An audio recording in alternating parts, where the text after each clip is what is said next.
Hello everyone, welcome to T1 academy. I'm Sudheer Kumar. Daily current అఫైర్స్లో భాగంగా మనం ఈరోజు 28 జూలైకి సంబంధించిన వేరియస్ కరెంట్ అఫైర్స్ ఏవైతే న్యూస్లో ఉన్నాయో వాటి గురించి ఇన్ డీటెయిల్గా చూద్దాం.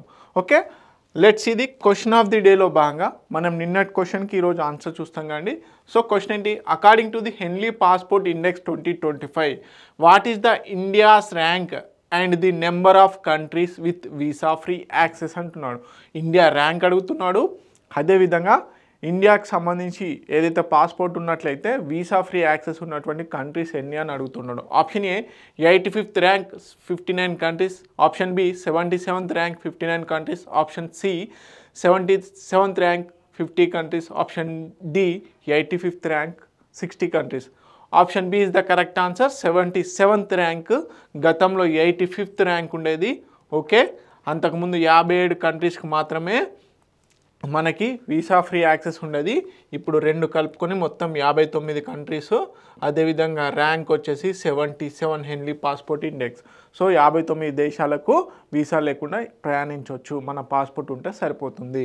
ఓకే, తర్వాత ఈరోజు క్వశ్చన్ కనుక చూసుకున్నట్లయితే క్వశ్చన్ ఆఫ్ ది డేలో భాగంగా దీనికి ఆన్సర్ మీరు ఈరోజు కామెంట్ సెక్షన్లో కామెంట్ రూపకంగా తెలియజేయండి. So who won the pen translate award 2025 for the work once elephants lived here అనే బుక్కు గాను పెన్ ట్రాన్స్లేట్స్ అవార్డు ఎవరు గెలుచుకున్నారు అని అంటున్నాడు. Option A Arundhati Roy, option B Jhumpa Lahiri, option C Geetanjali Shree, option D Anita Desai. So దీనికి సంబంధించిన ఆన్సర్ మనకి కామెంట్ సెక్షన్లో తెలియజేయండి. So let's see the topics. ఈరోజు టాపిక్స్ కనుక చూసుకున్నట్లయితే ఫస్ట్ వచ్చేసి 60 years ఆఫ్ ఫ్రెండ్షిప్, అంటే ఇండియా అండ్ మాల్దీవ్స్ మధ్యలో 60 years ఆఫ్ బయలాటరల్ రిలేషన్స్ అనేటివి ఉన్నాయి కదా. సో దానికి సంబంధించి ఒక పోస్టల్ స్టాంపును రిలీజ్ చేయడం జరిగింది. సో దాని గురించి చూద్దాం. అదేవిధంగా తుటికోడి పోర్ట్ సిటీ న్యూస్లో ఉండడం జరిగింది. సో ఎందుకు న్యూస్లో ఉంది ఏంటి అనేది చూద్దాము. అదేవిధంగా ఏక్ పేడ్ మాకే నామ్ అనే ఇనిషియేటివ్లో భాగంగా కింగ్ చార్లెస్ III గారికి ఒక చెట్టు అనేది బహుకరించడం జరిగింది. సో ఆ ఇనిషియేటివ్ గురించి కూడా చూద్దాము. ఓకే, సోహారీ, అదేవిధంగా పట్టచిత్ర, నెక్స్ట్ పతువా పెయింటింగ్స్ న్యూస్లో ఉండడం జరిగింది. ఎందుకు న్యూస్లో ఉన్నాయని చూద్దాము. United Nations office on drugs and crime కూడా న్యూస్లో ఉంది. సో ఈ ఆర్గనైజేషన్ ఎందుకు న్యూస్లో ఉంది, ఏ రిపోర్ట్ రిలీజ్ చేసిందనేది చూద్దాము. Next democratic republic of Congo న్యూస్లో ఉండడం జరిగింది.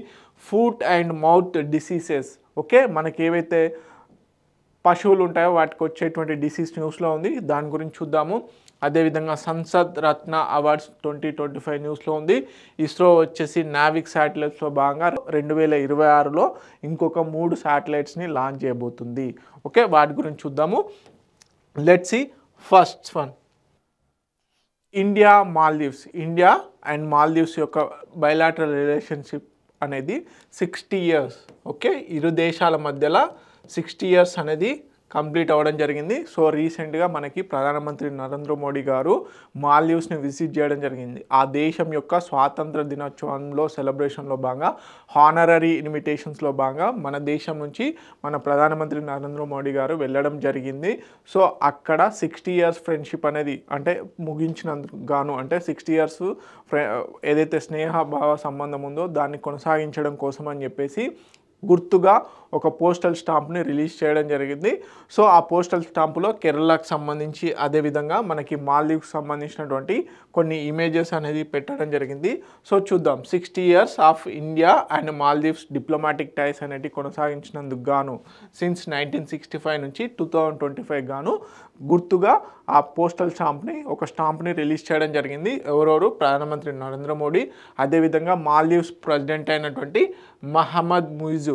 సో బేసిక్గా ఒకప్పుడు ఈ మహమ్మద్ ముయిజు బేసిక్గా అగైనెస్ట్ ఇండియా అనే క్యాంపెయిన్తోని మాల్దీవ్స్లో అధికారం చేపట్టడం జరిగింది. కానీ కొన్ని రోజుల తర్వాత ఏంటంటే ప్రో చైనాకు బదులుగా ప్రో ఇండియా, అంటే ఇండియా వైపు మళ్ళీ స్నేహభావ సంబంధాలు అనేవి కొనసాగుతున్నాయి. దాంట్లో భాగంగానే 60 years ఇండిపెండెన్స్ డే సెలబ్రేషన్లో భాగంగా మనకి మాల్దీవ్స్ సంబంధించినటువంటి ఏదైతే ఇండిపెండెన్స్ ఉందో దానికి గాను పిలవడం జరిగింది.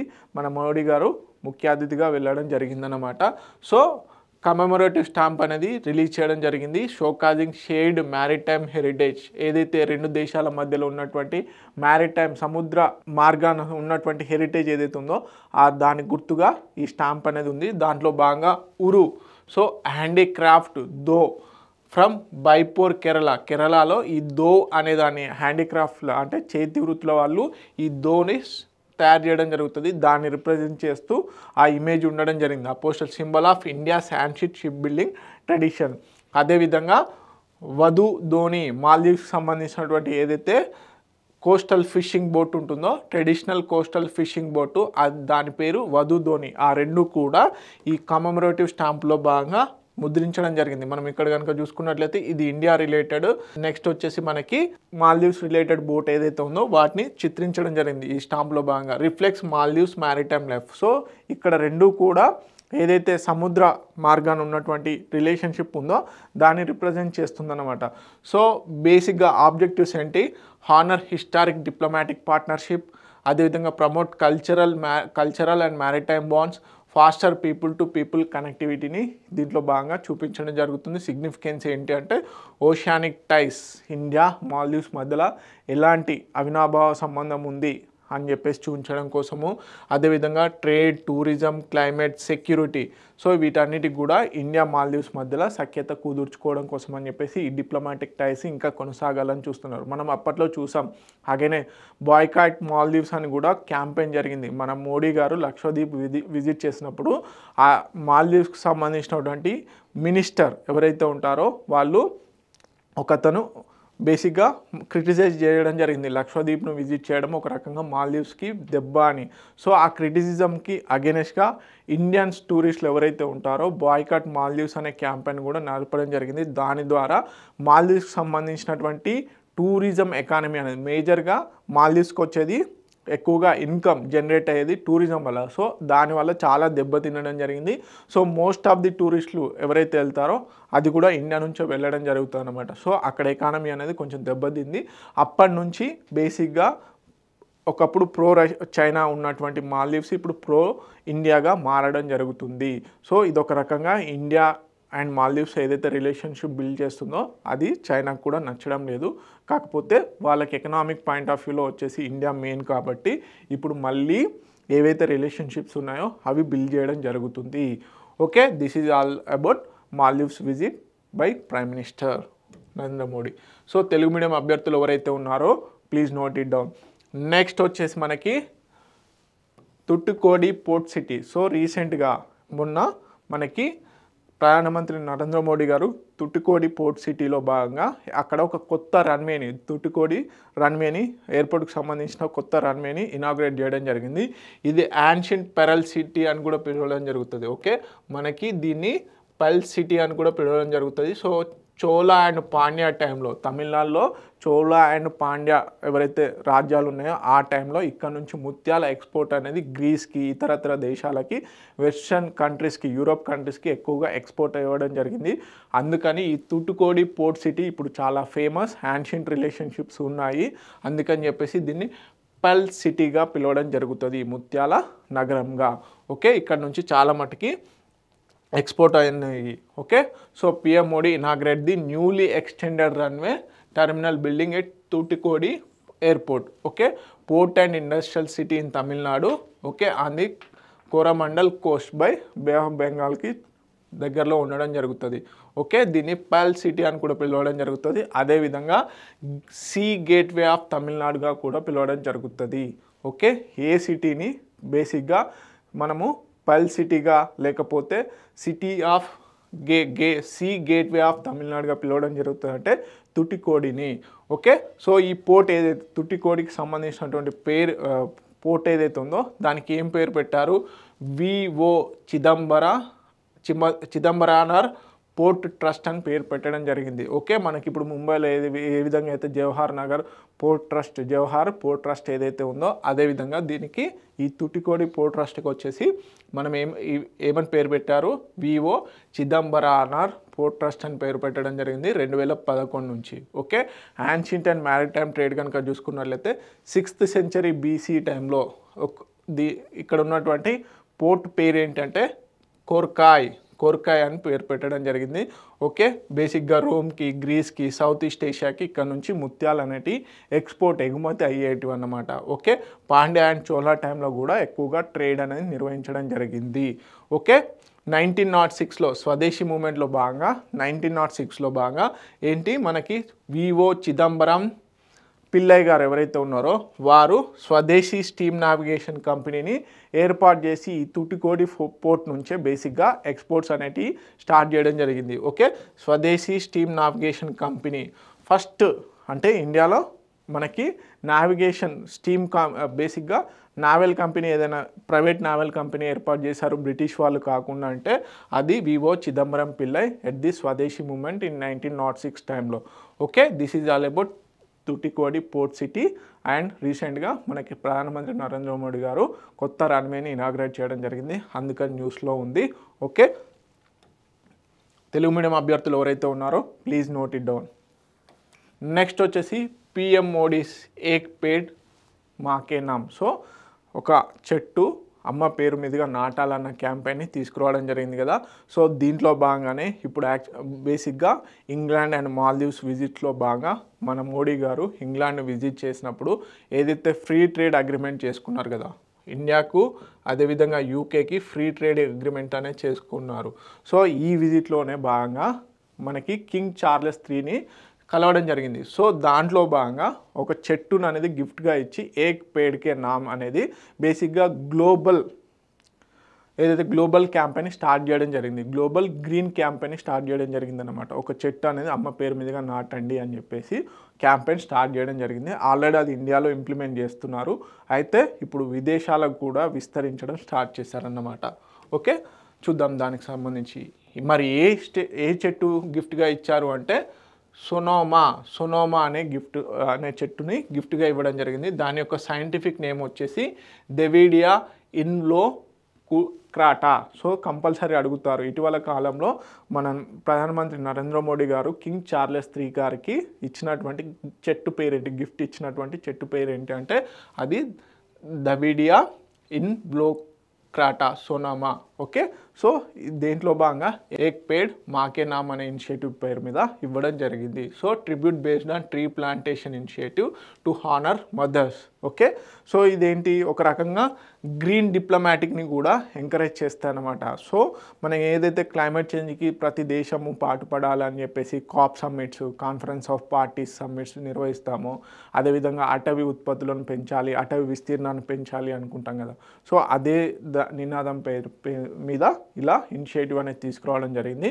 సో ఇప్పటి నుంచి మోడీ గారు ఏదైనా దేశం విజిట్ చేసినట్లయితే మోస్ట్లీ ఇలా ఏక్ పేడ్ మాకే నామ్ అనే ఇనిషియేటివ్తోని మేబీ ట్రీస్ని ప్లాంటేషన్స్ని గిఫ్ట్గా ఇచ్చే ఛాన్సెస్ ఉన్నాయన్నమాట.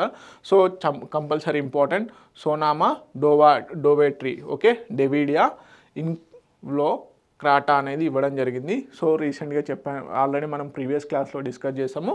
ఫ్రీ ట్రేడ్ అగ్రిమెంట్ సంబంధించి ఏమేమి చేయబోతున్నారు, ఏ వస్తువులకి ఈ ఫ్రీ ట్రేడ్ అగ్రిమెంట్స్లో భాగంగా టారిఫ్స్ అనేది తగ్గిస్తున్నారు అనేది కూడా డిస్కస్ చేయడం జరిగింది.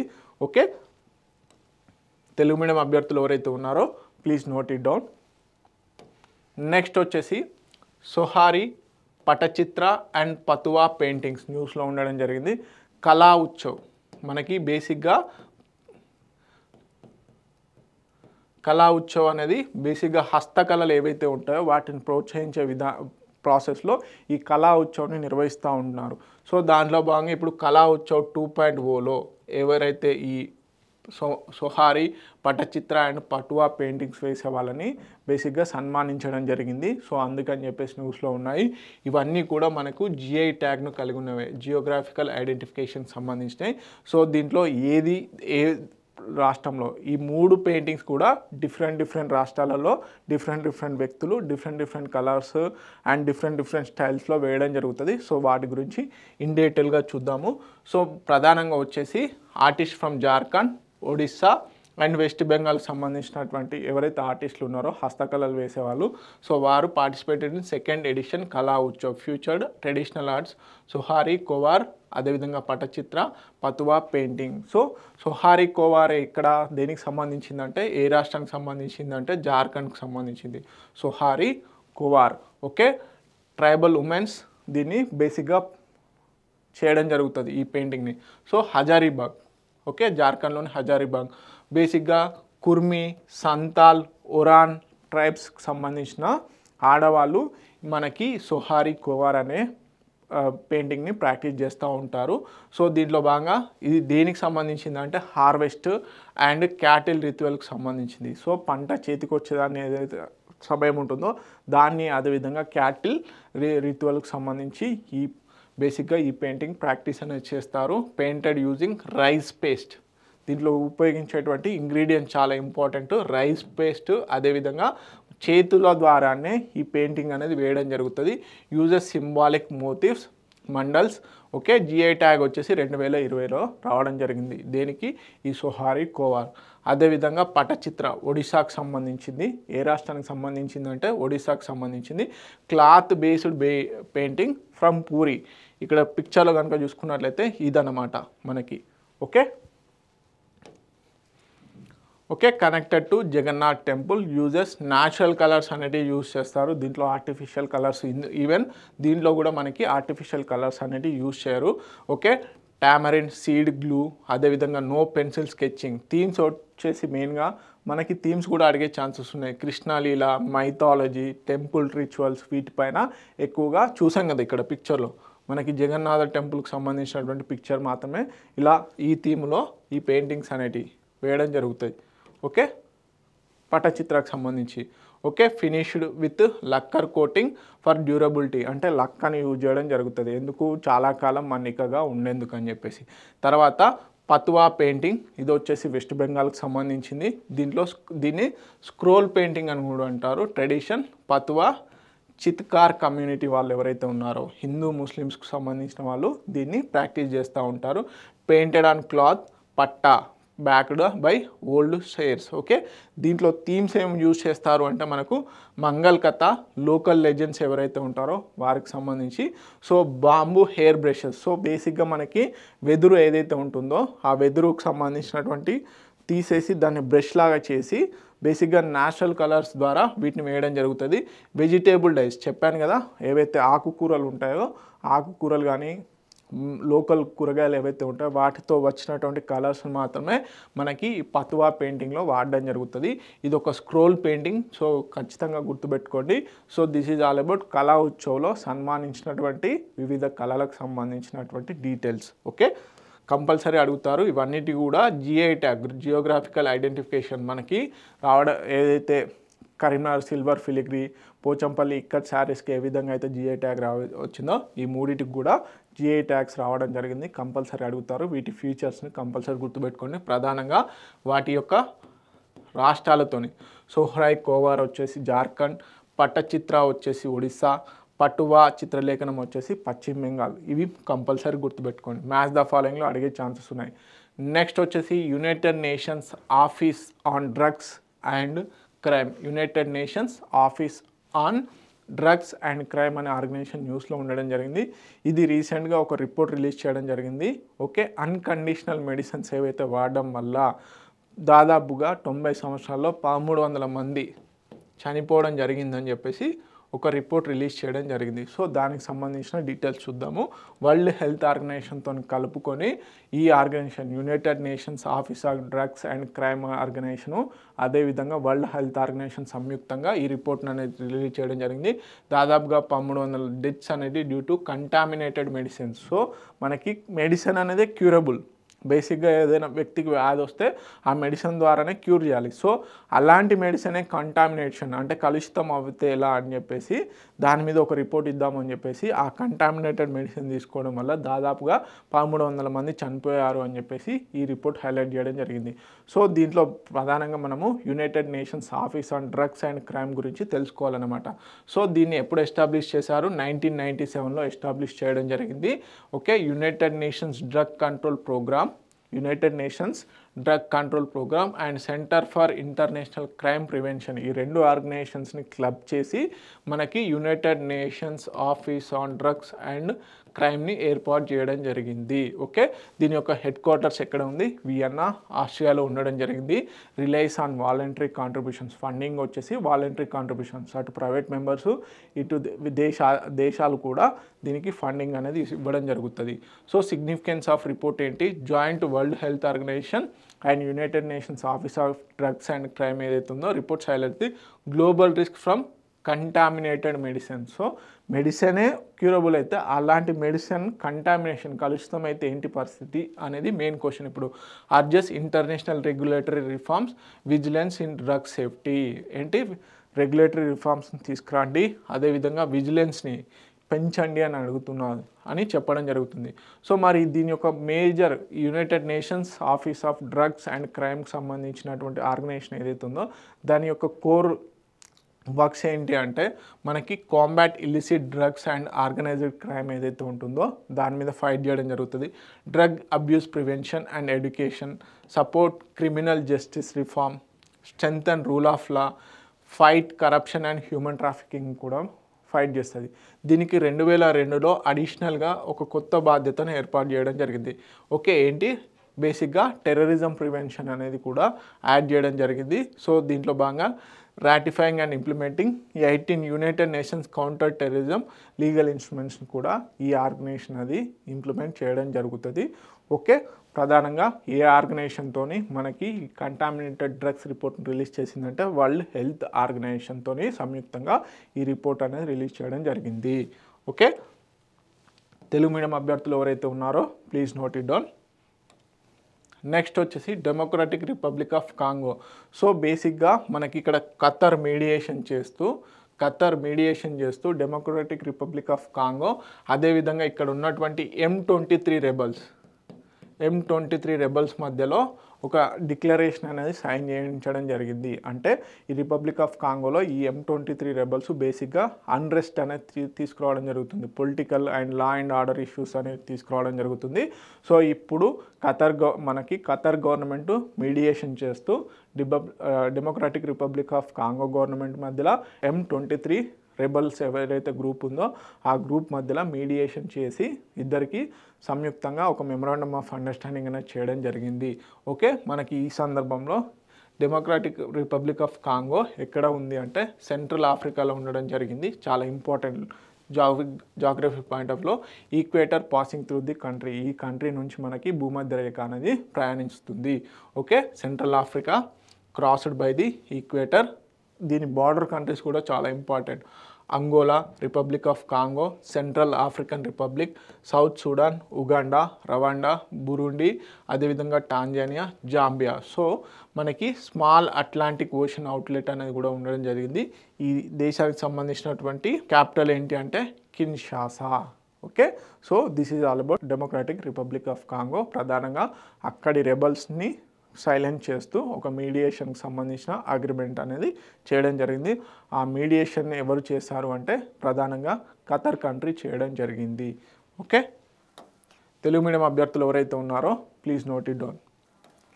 Next foot and mouth disease. So బేసిక్గా ఈ ఫుట్ అండ్ మౌత్ డిసీజ్ ప్రధానంగా ఏ జంతువులకు వస్తాయంటే మనకి గిట్టలు అంటారు కదా, ఆ గిట్టలు కలిగినటువంటి జంతువులకి ఈ ఫుట్ అండ్ మౌత్ డిసీజ్ అనేది ప్రధానంగా రావడం జరుగుతుంది. సో దీనికి సంబంధించి డీటెయిల్స్ ఏందనేది చూద్దాం. Okay, highly contagious viral disease.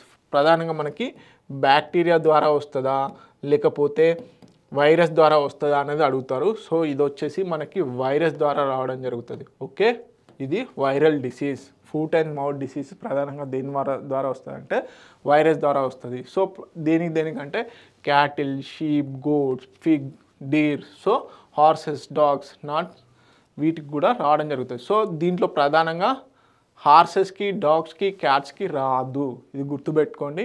ఈ ఫుట్ మౌత్ అండ్ డిసీజెస్ ప్రధానంగా మనకి బేసిక్గా హార్సెస్కి రావాలి లెక్క ప్రకారం, గిట్టలు ఉన్న వాటికి, కానీ హార్సెస్కి రాదు. సో ఇది చాలా ఇంపార్టెంట్, ఈ పాయింట్ గుర్తుపెట్టుకోండి.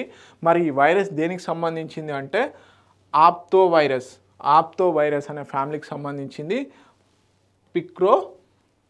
పికారనోవైడస్. ఓకే, స్ట్రెయిన్స్ వచ్చేసి AOC, SAT1, SAT2, SAT3, Asia 1 అని చెప్పేసి ఇలా కూడా స్ట్రెయిన్స్ రకాలు మనకి ఇప్పుడు ఒమిక్రాన్ వైరస్, ఇట్లా చాలా ఉన్నాయి కదా మనకి కోవిడ్ వైరస్లో. సో అదేవిధంగా మనకి దీంట్లో కూడా చాలా వేరియంట్స్ ఉన్నాయన్నమాట. Related to hand foot mouth disease ఏదైతే ఉందో మనకి మనుషులకు వచ్చేటువంటి హ్యాండ్ ఫుట్ మౌత్ డిసీజ్ ఏ విధంగా అయితే వస్తుందో దానికి సంబంధించింది. కాకపోతే అంత ఎఫెక్టివ్గా రాదు. అంటే దాని రిలేటెడ్గా ఇది కాదు. సో ఇది మనకి హ్యాండ్ ఫుట్ మౌత్ డిసీజ్ వచ్చేసి మనుషుల్లో వస్తే ఫుట్ అండ్ మౌత్ డిసీజ్ వచ్చేసి యానిమల్స్లో రావడం జరుగుతుంది. సో రెండు కూడా విరుద్ధం అన్నమాట. Okay, endemic to the Africa, middle east, Asian కంట్రీస్లో ఇది ప్రధానంగా వస్తూ ఉంటుంది.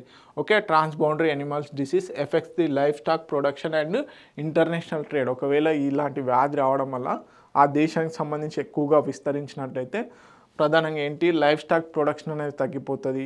అదేవిధంగా మనకి ఇంటర్నేషనల్ ట్రేడ్ అనేది కూడా పడిపోతూ ఉంటుంది. Not a food safety or human health threat. So ఏంటి, ఫుడ్ సేఫ్టీకి కానీ హ్యూమన్ హెల్త్కి కానీ ఎలాంటి ఇబ్బంది లేదు ఈ ఫుట్ అండ్ మౌత్ డిసీజ్ వస్తే ప్రధానంగా. కాకపోతే ఏంటంటే ప్రొడక్షన్ పాయింట్ ఆఫ్ వ్యూలో ఇప్పుడు ఈ ఫుట్ అండ్ మౌత్ డిసీజెస్ రావడం వల్ల పశువులు ఏవైతే ప్రధానంగా మనకి క్యాటిల్ ఉందో అవి పాలిచ్చే జంతువులు ఏవైతే ఉంటాయో వాటి యొక్క ప్రొడక్షన్ తగ్గిపోయి మిల్క్ ప్రొడక్షన్ తగ్గిపోవడం వల్ల ఇబ్బంది అవుతుంది. సో మరీ అంత ప్రమాదకరంగా హ్యూమన్స్కి అయితే ఎఫెక్ట్ అయ్యేది లేదు, ఎస్పెషల్లీ ఫుడ్ సేఫ్టీలో, అదేవిధంగా హ్యూమన్ హెల్త్ పాయింట్ ఆఫ్ వ్యూలో. మరి ఏ విధంగా వస్తుంది జంతువుల్లో అంటే, యానిమల్స్లో అంటే contact with infected animals, direct contact ద్వారా, indirect through milk, semen, secretions వల్ల, అదేవిధంగా వెక్టార్స్, హ్యూమన్స్, పెట్స్, ఈ విధంగా బేసిక్గా స్ప్రెడ్ అవుతూ ఉంటుంది. వ్యాక్సిన్స్ వచ్చేసి ఉన్నాయి మనకి.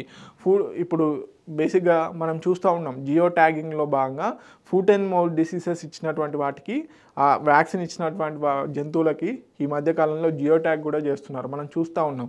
Okay, so strain specific vaccines అనేటివి కూడా ఉన్నాయి. No cross immunity between strains. First disease వచ్చేసి with official status recognition by the world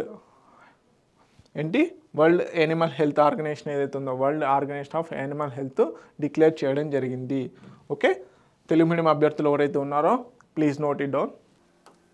next వచ్చేసి సంసద్ రత్న అవార్డ్స్. సో మనకి ప్రెసిడెంట్ ఏపీజే అబ్దుల్ కలాం గారు ఈ సంసద్ రత్న అవార్డ్స్ని ఇంప్లిమెంట్ చేయడం జరిగింది. ఎవరైతే పార్లమెంట్లో విశిష్ట సేవలు అంటే డిబేట్స్లో పాల్గొనడము, రెగ్యులర్గా అటెండెన్స్ ఉండడము, ప్రతి డిబేట్ని, అదేవిధంగా ప్రతి కమిటీలో వారి యొక్క సేవలు గుర్తించడం కోసం అని చెప్పేసి ఈ సంసద్ రత్న అవార్డు అనేది ఇవ్వడం జరిగింది. 2025లో మొత్తం 17 మందికి ఉత్తమ పార్లమెంటేరియన్ అవార్డు అనేది రావడం జరిగింది, సంసద్ రత్న. ఓకే, సో దీనికి సంబంధించి చూద్దాము. మొత్తం 17 మందికి రావడం జరిగింది. హానరింగ్ పార్లమెంటరీ ఎక్సలెన్స్ 2010లో డాక్టర్ ఏపీజే అబ్దుల్ కలాం గారు దీన్ని ప్రవేశపెట్టడం జరిగింది. Recognising outstanding performance in parliament. ఏంటి, డిబేట్స్లో, private members bills, questions raised, committee పార్టిసిపేషన్స్లో ఎవరైతే విశిష్ట సేవలు చేస్తారో పార్లమెంట్లో వారికి ఈ అవార్డ్స్ అనేవి ఇవ్వడం జరుగుతుంది, సంసద్ రత్న. దాంట్లో భాగంగా మొత్తం 17 మందికి ఇవ్వడం జరిగింది.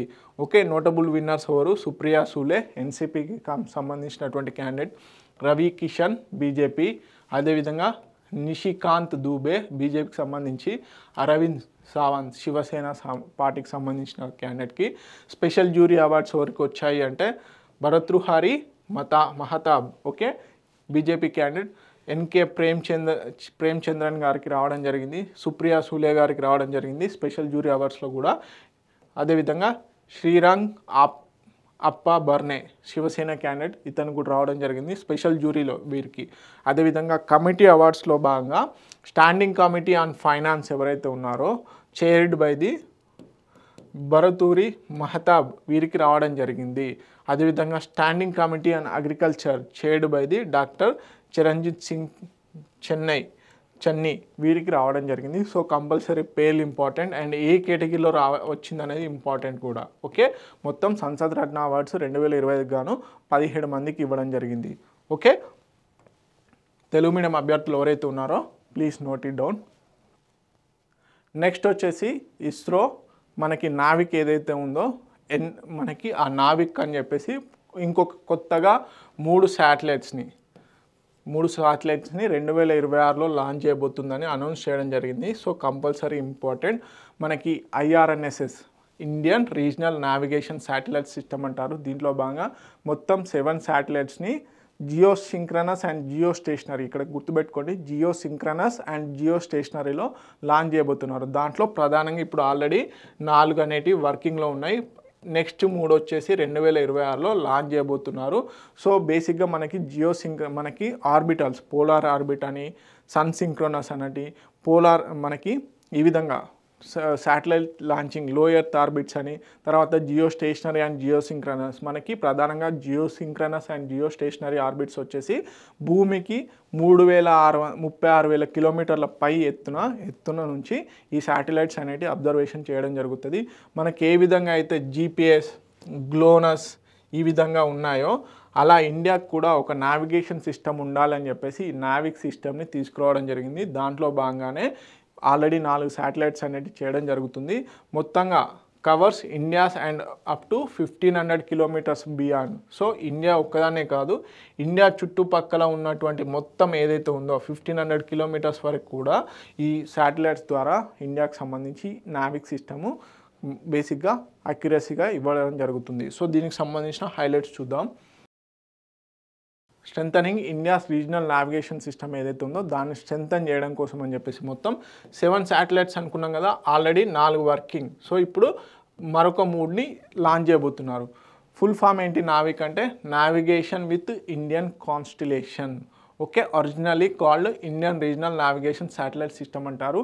కాకపోతే దానికి పేరు మార్చడం జరిగింది. ఈ పేరును ఎవరు ప్రపోజ్ చేయడం జరిగింది? మోడీ గారు, ప్రధానమంత్రి నరేంద్ర మోడీ గారు ఈ నావిక్ అనే పేరుని బేసిక్గా ప్రపోజ్ చేయడం జరిగింది. ఓకే, పెట్టడం జరిగింది అనమాట. Provides accurate positioning across India and 1500 kilometre beyond. ఇండియానే కాకుండా ఇండియాకి 1500 కిలోమీటర్స్ బియాండ్గా కూడా ఈ సిస్టమ్ అనేది ఇవ్వడం జరుగుతుంది. దీంట్లో భాగంగానే SAARC country, south Asian association of regional cooperation ఏదైతే ఉందో ఒక పాకిస్తాన్కి తప్ప మిగతా కంట్రీస్కి ఈ నావిక్ సిస్టమ్కి సంబంధించినటువంటి ఇన్ఫర్మేషన్ అనేది ఇవ్వడం జరుగుతుంది. ఓకే, 7 శాటిలైట్స్, దాంట్లో 3 వచ్చేసి జియో స్టేషనరీ. ఓకే, భూమికి 36,000 కిలోమీటర్ల ఎత్తున ఆకాశంలో ఈ శాటిలైట్స్ అనేవి ఉంచబోతున్నారు. దాంట్లో జియో సింక్రనస్ శాటిలైట్స్ వేరు, జియో స్టేషనరీ శాటిలైట్స్ వేరు. జియో స్టేషనరీ అంటే కాన్స్టాంట్గా అబ్జర్వేషన్లో ఉండేటువంటి ఒకే పొజిషన్లో ఉండి అబ్జర్వ్ చేయడం జరుగుతుంది. ఇక్కడ మనం మ్యాప్లో కనుక చూసుకున్నట్లయితే ఈ విధంగా ఇవి జియో స్టేషనరీ. ఓకే, నెక్స్ట్ వచ్చేసి జియో సింక్రనస్లో ఆర్బిట్లో వచ్చేసి 4 ఉండడం జరుగుతుంది. ఓకే, దీంట్లో స్టాండర్డ్ పొజిషనింగ్ సర్వీసెస్ ఇవి వచ్చేసి సివిల్ యూజ్కి, అదేవిధంగా రిస్ట్రిక్టెడ్ సర్వీసెస్ స్ట్రాటజిక్ యూస్కి కూడా ఇవ్వడం జరుగుతుంది అనమాట. సో ప్రధానంగా వేరే దేశాల్లో ఇచ్చేటువంటి ప్రధానంగా మనం ఇప్పుడు జీపీఎస్, జియోగ్రాఫికల్ పొజిషనింగ్ సిస్టమ్ ఏదైతే ఉందో దాని మీద యూజ్ అవ్వడం జరుగుతుంది. అది దేనికి సంబంధించింది? బేసిక్గా యూఎస్కి సంబంధించింది. సో అలా కాకుండా మనకంటూ ఒక నావిగేషన్ సిస్టమ్ ఉండాలని చెప్పేసి ఈ నావిక్ సిస్టమ్ని తీసుకురావడం జరిగింది. ఓకే, దీంట్లో 20 మీటర్స్ లొకేషన్ వచ్చేసి లెస్ దెన్ 20 మీటర్స్ అక్యురసీ అనేది ఇవ్వడం జరుగుతుంది. అదేవిధంగా టైమింగ్ వచ్చేసి నానో సెకండ్స్. ఓన్లీ 4 శాటిలైట్స్ అనేవి ఇప్పుడు కరెంట్లీ ఫంక్షన్గా ఉంది. రాబోయే రోజుల్లో NVS-3, NVS-4, NVS-5 అని చెప్పేసి నావిగేషన్ సిస్టమ్ మనకి 3, 4, 5 అనే శాటిలైట్స్ని లాంచ్ చేయబోతున్నారు. Strengthen constellation ensuring uninterrupted navigation services కోసం. ఓకే, నిర్విరామంగా ఎలాంటి అంతరాయం లేకుండా మనకి పొజిషనింగ్ సిస్టమ్ ఇవ్వడం కోసం అని చెప్పేసి అప్డేటెడ్ ఉన్నటువంటి నావిగేషన్ సిస్టమ్స్ని ఇప్పుడు శాటిలైట్స్ని లాంచ్ చేయబోతుంది.